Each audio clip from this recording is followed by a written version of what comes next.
Prince Harry and Meghan used the entirety of the Invictus Games to promote themselves, although there were no complaints about coverage of the race. The Duke and Duchess of Sussex were criticised by royal author Tom Bower for using the veterans event to promote themselves while taking part in visits to Dusseldorf, Germany. Welcome to Royal Pancakes. If you are new here, please don't forget to subscribe and click the notifications bell, so you don't miss any news about the British monarchy. Prince Harry and Meghan have been accused of using the entire Invictus Games to promote themselves rather than focusing on one of the races. And the couple were criticised for their fake visits to various good causes in Dusseldorf. Royal author Tom Bower also welcomed the fact that the royal family publicly ignored the Duke of Sussex's 39th birthday, and that none of its members wished him a happy birthday on social media. He claimed it was a good sign that they were finally ignoring the couple's antics.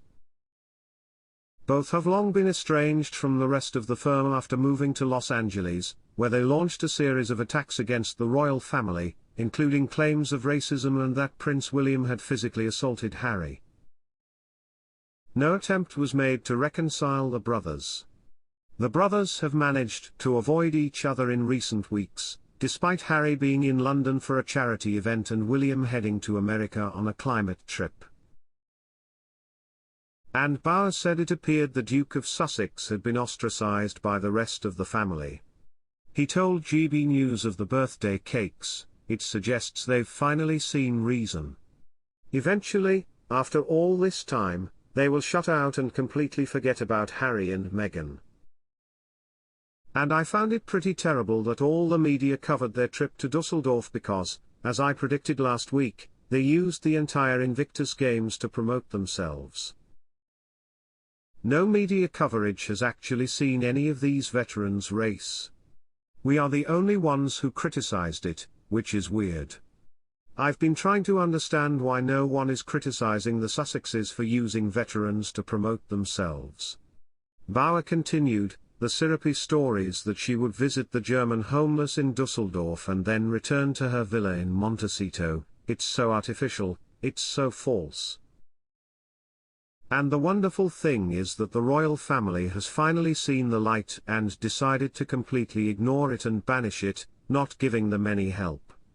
And I hope that the next time they land in London, they will have to go through customs and immigration like the rest of us."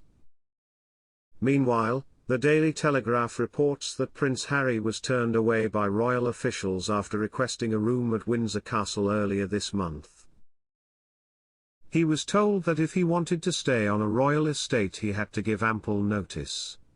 He travelled to London for the Well Child Awards earlier this month and tried to arrange a meeting with King Charles, who was staying at Balmoral. However, this proved impractical as the Duke only stayed in the country for less than 24 hours. Their dates did not match and Harry instead requested to stay at Windsor Castle during his stay in the UK, but this request was rejected due to lack of notice.